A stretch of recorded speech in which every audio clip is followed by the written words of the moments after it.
Hi everyone, welcome back to English Unleashed. I'm Tom. And I'm Sarah. In today's episode, we will teach you 70 essential English sentences you can use in real everyday conversations. At home, at work, at the shop, on the street, you name it. We will go through them in different situations: greetings, shopping, eating out, emergencies, and more. We will tell you the sense and what it means, and we will give you a real-life situation where you can actually use it. Let's get started. All right, let's start with social openers and everyday greetings. The first one is, small world, isn't it? Small world, isn't it? The meaning is, it's surprising that we ran into each other in such an unexpected place. This is an English expression used when you see someone unexpectedly, especially somewhere far from where you would normally expect to see them. For example, you might say this if you bump into a former colleague at an airport abroad, or meet someone at a cafe who turns out to know your cousin. It often comes with a smile and a sense of shared coincidence, a moment where you both feel like the world just got a little smaller. Small world, isn't it? Here is the next one. What have you been up to lately? What have you been up to lately? The meaning is, what's new in your life? It's a warmer and more personal version of how are you, and it invites the other person to share actual updates. It can lead to a deeper conversation. You would use this with someone you haven't seen in a few weeks or months. An old classmate, a coworker on another team, or a friend you lost touch with. Here is the next one. It's been ages. It's been ages. The meaning is, we haven't seen each other in a very long time. This one expresses both surprise and a little bit of guilt. You might say it with a laugh or even a hint of embarrassment, especially if you meant to reach out, but you didn't. It works great when reconnecting with an old friend or someone from a previous job or class. It's casual, familiar, and full of friendly nostalgia. Here is the next one. You're looking well. You are looking well. This means you look healthy and happy. This is a safe and polite compliment that doesn't focus on someone's weight, clothes, or appearance in a shallow way. It's a little bit more mature than you look great. Here's the next one. How's everything on your end? How's everything on your end? This means, how are things in your life or work these days? You'll often hear this in a professional or semi-formal conversation, especially in emails or virtual calls. It's ideal when you're trying to keep communication warm but respectful with a colleague, a mentor, or a client. Here is the next one. Can't complain, really. This means I'm doing fine, not amazing, but there is nothing bad to report. This is a humble, low-key way to say you're okay. It often implies that life is stable, even if a little boring. People say this to avoid sounding overly negative or overly positive. It's somewhere in the middle. Here is the next one. Same old, same old. Same old, same old. This means nothing new is happening. Things are as usual. This is said with a sigh or a smile. This gives a sense of routine. It's a very common way to say my life hasn't changed much, usually in response to what's new.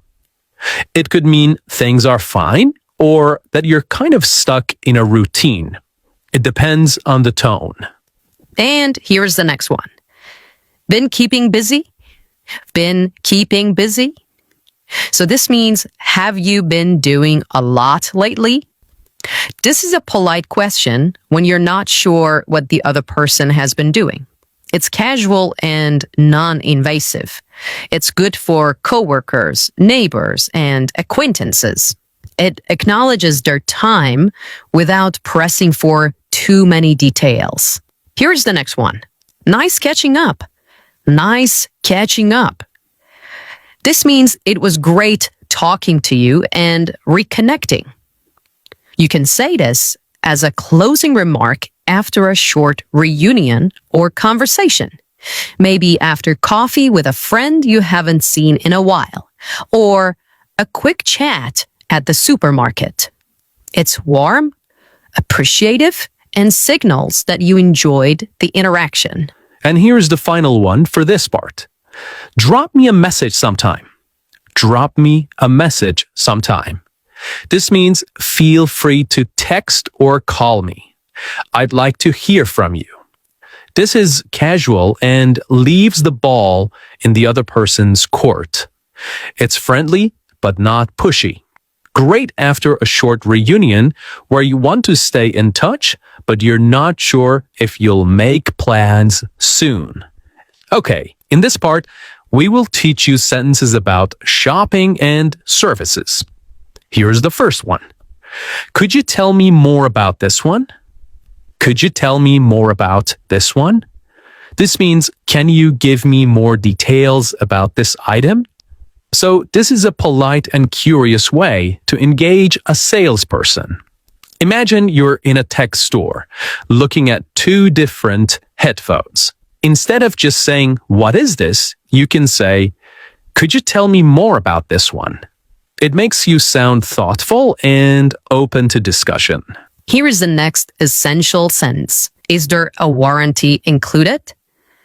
So this means, does this come with a guarantee in case it breaks? It's essential when buying electronics, home appliances, or anything expensive. You're making sure the seller takes responsibility if something goes wrong. Here's the next one.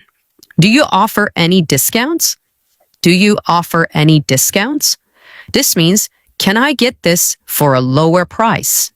Can I get this for a lower price? And this is a tactful way to bring up money without sounding cheap. And here's the next one. Can I try this on? Can I try this on? Can I try this on? So this means, may I wear this to see if it fits? Okay? Very useful when shopping for clothes, shoes, or accessories. You would say it before heading to a fitting room. And here's the next one. That's a bit outside my budget. That's a bit outside my budget. This means that's more than I can afford. So this is a softer way to say too expensive. It gives the seller a chance to offer alternatives or a better price. And here's the next one. Let me think about it. This means I'm not ready to decide right now. This phrase buys you time. You're saying no for now without shutting the door. It's a polite way to exit when you feel pressured. And here's the next one. I will come back for it later. So this means I might return to buy this. You may or may not actually return, and that's okay. This phrase lets you walk away without awkwardness. It's great when you're browsing or unsure. Here's the next one. Do you have this in a different color? Do you have this in a different color? So the meaning is this available in other colors? You can use this if you like the item, but not the color or design. It's common in clothing, shoes, or even electronics. Often, shops have more options in stock or online. All right, here's the next one. Can I return this if it doesn't fit? Can I return this if it doesn't fit? So, the meaning is it possible to bring this back if it's not right. Always ask this before buying clothes or shoes, especially if you're unsure. Return policies vary. Some shops accept returns easily, others don't. It's a responsible question and sellers usually respect it. And here's the final one for this part. I think I will leave it, thanks. So this means I have decided not to buy it. This is a graceful way to say no. It's short, polite, and makes sure no one feels awkward, whether you're in a market, a boutique, or a high-end store.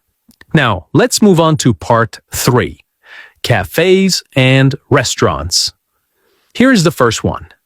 Could we get a table by the window if possible? Could we get a table by the window if possible? So, this means, can we sit near the window? This is a polite way to request a specific seat. And here's the next one. I'll have the grilled salmon, please. I'll have the grilled salmon, please. So this means I would like to order the grilled salmon. This is the standard and natural way to order food. You can swap in anything. I'll have the pasta, or I'll have the cappuccino. It's used in both casual and more formal dining settings. Here's the next one. Would you mind giving us a few more minutes? Would you mind giving us a few more minutes? So this means, can you come back later for our order? This is a gentle way to say we're not ready to order yet. It's great when you need more time to decide. And this is the next one. Could we get this to go? Could we get this to go? This means, can we take this food with us? It's perfect when you've eaten part of a meal and want to take the rest home. And here's the next one. Excuse me, I think this isn't what I ordered.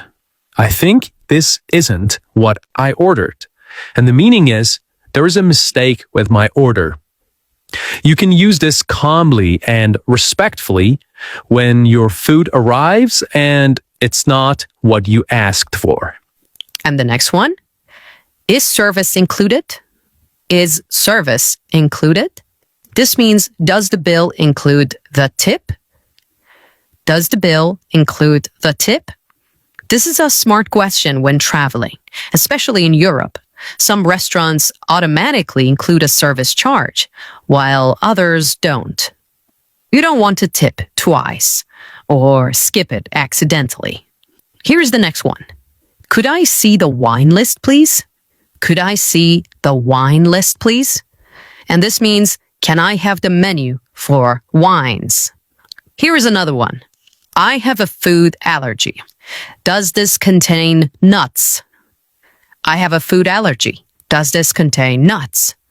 This means I'm allergic. Is there any nuts in this? This sentence is critical if you have allergies or dietary restrictions. Restaurants need to take this seriously, and they will. You can substitute with gluten, dairy, or shellfish. And here's the next useful sentence. Everything was fantastic, thank you. Everything was fantastic, thank you. This means I really enjoyed the food and experience. A lovely way to express gratitude to the staff or chef, especially after a good meal. Here's the next one. Can we get separate checks? This means, can we pay individually? This is very common when eating out with friends or coworkers. Okay, now we move on to sentences related to workplace and professional settings. The first one is, let's touch base later this week. Let's touch base later this week. This means let's have a quick chat or follow up soon. This is a classic office phrase, especially in English-speaking business cultures. It's informal but professional. You would use it to suggest reconnecting for updates. It implies, let's not forget to check in. Here is the next one. Could you clarify what you meant by that? Could you clarify what you meant by that? This means, can you explain that idea more clearly? This sentence helps you stay engaged in meetings or emails without sounding confrontational. It shows you're listening and want to fully understand. Here is the next one. Just to double check, we're meeting at 2, right? Just to double check, we're meeting at 2, right? This means I want to confirm the time of our meeting. It's very common in business communication. And here's the next one. I'm afraid I won't be able to make it. I'm afraid I won't be able to make it. This means I can't attend. This phrase is formal but kind. You're expressing regret, not just absence. And here's the next one. Would it be possible to reschedule? Would it be possible to reschedule? This means, can we change the time? This is a respectful way to suggest moving a meeting or appointment. And here's the next useful sentence. Let me loop you in on this email. Let me loop you in on this email. This means I'm adding you to the email thread so you're informed. This is used when you want someone to be aware of ongoing communication. And this one is useful in meetings. That's a great point. I hadn't thought of it that way. That's a great point. I hadn't thought of it that way. This means I agree, and your perspective is new to me. Saying this shows humility and open-mindedness. You're validating someone else's contribution and inviting further discussion. And here's the next one. Let's table that for now. Let's table that for now. This means let's pause the topic and maybe return to it later. Here's the next one. I'm happy to take the lead on this. I'm happy to take the lead on this. This means I'll be responsible for this project or task. Saying this shows initiative and confidence. It positions you as proactive and reliable. And here's the final one for this part. Let me get back to you on that. This means I don't know right now, but I will find out and tell you. This is much better than guessing or giving a wrong answer. It keeps the conversation moving while buying time. It's commonly used when you need to check details with someone else or gather more information. Okay, now we move on to part 5, making plans and social arrangements. The first one is, are you free this weekend? Are you free this weekend? So this means, do you have any plans this weekend? This is an easy and friendly way to start making plans. It gives them room to say yes, no, or suggest another time. Here is the next one. Do you want to grab a coffee sometime? This means, would you like to meet casually for coffee? This is very common in English-speaking cultures. It's casual, low pressure, and friendly. Here is the next one. Let me check my calendar. Let me check my calendar. This means I'll see if I'm available before confirming. You can use this when you're not ready to commit yet. Maybe you're unsure about your schedule or want to avoid overbooking. It's polite and professional. And here's another one. I might have to take a rain check. I might have to take a rain check. This means I will have to cancel, but maybe another time. This is a gentle way to say no. It's often used when you like the idea of the plan, but can't make it work this time. Let's play it by ear. Let's play it by ear. This means let's decide later depending on how things go. Here is the next one. Sounds good to me. Sounds good to me. This means I agree with that plan. This is how you show enthusiasm without overthinking. Here is another one. I'm not really feeling up to it today. I'm not really feeling up to it today. This means I don't have the energy or mood to go out. This is a very honest and respectful way to cancel or decline. It's softer than I'm tired or I can't be bothered. People use this when they need rest, emotionally or physically. Friends will usually understand. Here is the next one. Could we push it back a bit? Could we push it back a bit? This means, can we reschedule it for later? We use this when something unexpected comes up. It's polite and non-demanding. You're not canceling. You're just asking for a later time. And here's another one. Let's pencil it in. Let's pencil it in. This means let's tentatively plan for that. But it's not final. You use it when you want to plan something, but might need to confirm later. Okay, and that brings us to the end of today's real, natural English sentences that will help you sound polite, confident, and connected in all kinds of situations. Thanks for listening to English Unleashed. Practice these, speak often, and stay curious. Catch you next episode.